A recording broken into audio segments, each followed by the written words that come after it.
To continue the conversation, we're pleased to be joined here on our national anchor desk by Newsmax TV political analyst Dick Morris. Dick, of course, the author of the New York Times bestseller Armageddon, How Trump Can Beat Hillary. Dick, it is great to have you here face-to-face tonight on Newsmax Prime. Now, we just heard I was thinking maybe I should Skype so that you're not thrown off. No, it's good to have you right here. And as I live and breathe, it's great to have you. And we just heard via Skype from New York, Bill Donahue of the Catholic League saying John Podesta ought to be gone for what he had to say. Donald Trump was on the campaign trail earlier today in Ocala, Florida. Here's what he had to say about it. She did a big number on Catholics, horrible number on Catholics. She did a horrible number on evangelicals through her people, and they hardly reported. While she was Secretary of State, she lost, or disappeared, almost $6 billion. Does anyone know that? No. So there is Trump taking on his opponent, both on the Catholic issue and her malfeasance at state. Is that going to work, Dick? Well, I think it is, and I think we have to understand that why Hillary and Bill are doing this. Their concept in demeaning and putting down the Trump voter, saying that it's a redneck or deplorable or going after their religious views, is to create a sense that it's not fashionable to vote for Trump, that the in people are voting for Hillary, the cool kids are backing Hillary, and the uncool people, the rednecks, the Islamophobes, the homophobes, the phobes, the basket of deplorables, they're backing Trump. And that's because liberalism is ultimately so stylish and so much about, oh, what's acceptable, what's not. And Hillary's kind of saying, oh, you can't vote for that guy.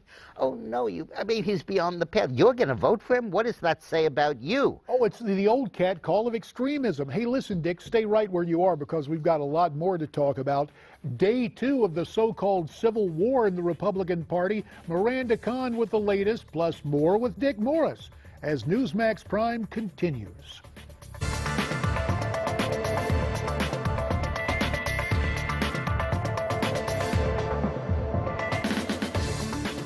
Last night, you and I discussed a rift in the Republican Party, but tonight there's apparently a Republican reversal for many in the GOP. This retreat within the establishment may help spark an advance for the Trump campaign. Miranda Kahn has more. Yeah, JD, for days, much of the political cycle has centered on this internal strife within the Republican Party, but now it appears some of those recent Trump defectors are having second thoughts. Wouldn't you think that Paul Ryan would call and say, good going? No, he doesn't do that. There's a whole sinister deal going on. Donald Trump lashed out again at House Speaker Paul Ryan after the Republican leader announced that he would no longer defend or campaign with the presidential nominee.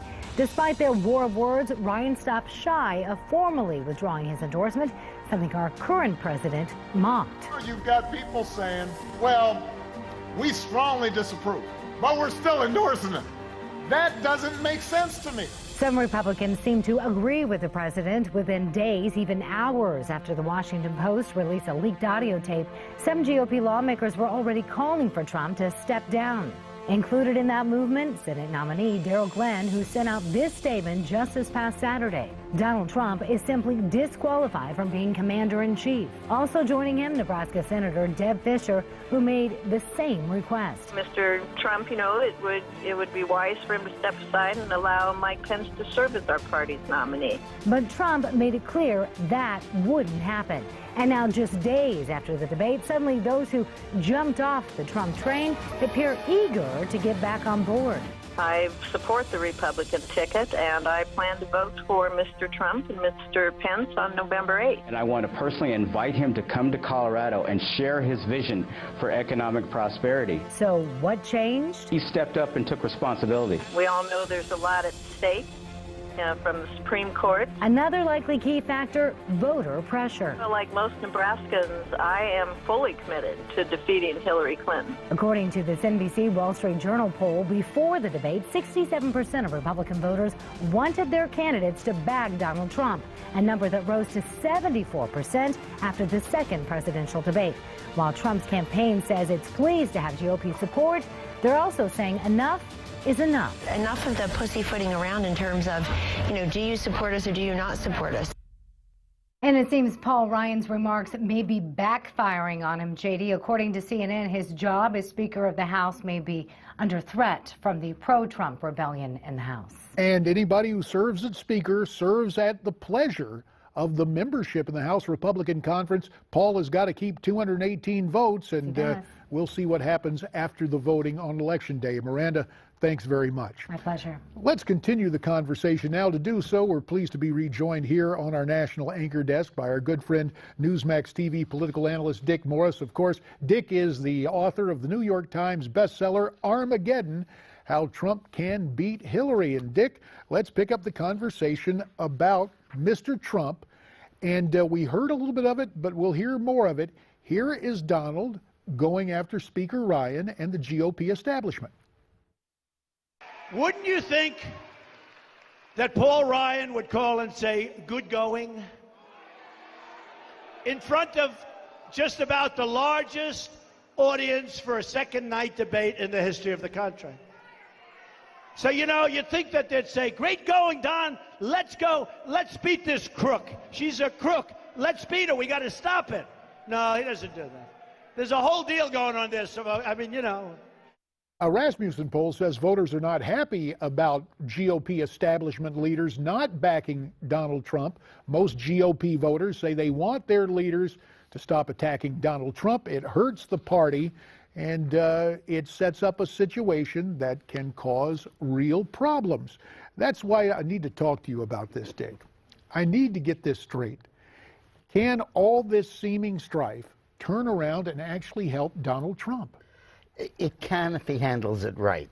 I wrote a book years ago called Power Plays, and it tested different strategies for achieving power.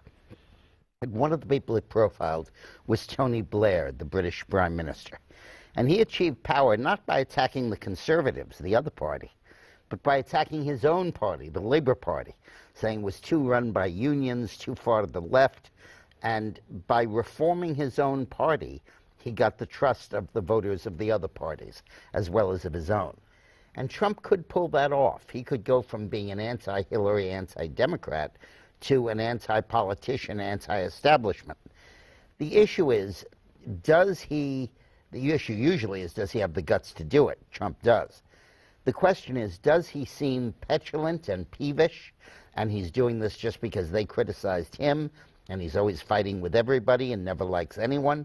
Or is he doing it as a matter of principle because they are controlled by the elites, by the banks, by the donors, and that he wants to be controlled only by the voters?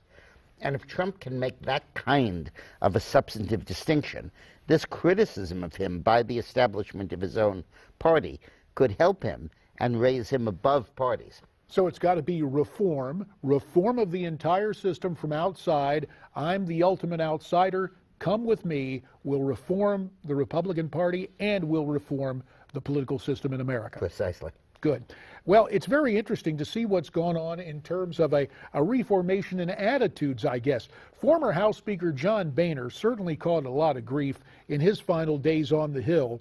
But now, in an interview for Vice News, the former speaker is saying he supports Donald Trump. Let's look and listen. Well, Donald wasn't my first choice. Right. Wasn't my second choice. For that matter, he wasn't my third choice. Right. But he's the nominee, and I'm going to vote for him. So Brother Boehner looks like he's enjoying time on the golf course, but that kind of light touch in stark contrast to the Ryan situation. I look at, and I've known Paul for years, but to me it seemed as if he was using so-called protecting the majority to advance his own personal agenda for 2020.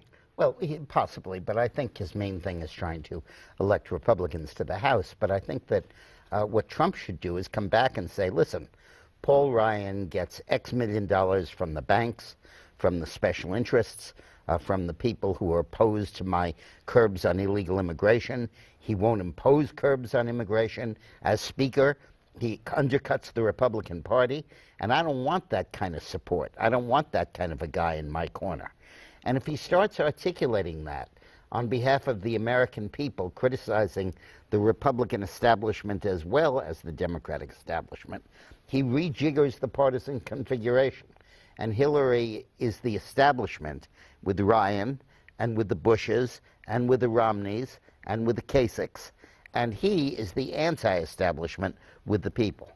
The shining knight of reform. Now, one thing that never changes in politics, Dick, at least in the television aid, TV ads, the Trump team has released a new ad today focusing on the Clinton Foundation. Let's look at it.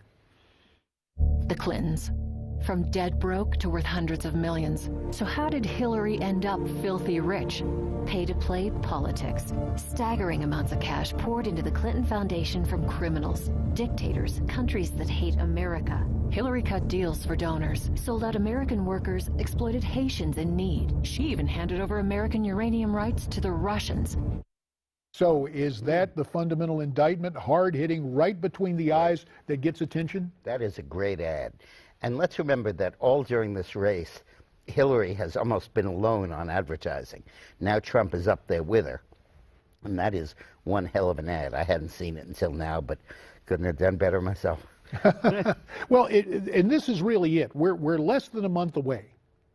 You got to bring out the heavy artillery and illustrate the differences. But the major difference you're telling us is that Mr. Trump, as the outsider, not only has to go after Hillary and the Democrats, he's got to go after establishment Republicans. Yep.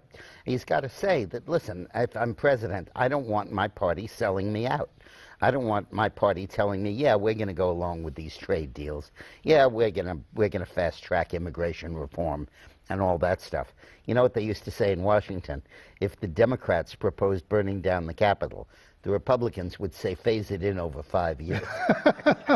Hey, one guy you worked with for more than 5 years is a former President Clinton. We showed this earlier, and I couldn't help but see you note your chuckle when you looked at this. Clinton yesterday in the Fort Myers area of Florida on Trump supporters. Let's take another quick look. Look, man, the other guy's base is what I grew up in. You know, I'm basically your standard redneck. Now, he criticizes the Trump voters, but he tries to weave himself in self-deprecation. Is that Bill Clinton charm? 15 seconds. Well, yeah, but it's what the strategy behind it is shaming people. You know, they have fat shaming and other kind of shaming. This is Trump shaming. We're trying to shame you into not voting for Trump. If you vote for Trump, you're a redneck, you're a phobic, you're a basket of deplorables. And by attacking the voters, the beautiful, smart, cool kids would never go there. Well, it's never a shame. It's always a good thing to have you here, Dick Morris, and we really appreciate it. Thanks for being here tonight. Now, Sheriff Joe is in trouble. We'll talk about that as our political panel joins us next here on Newsmax Prime.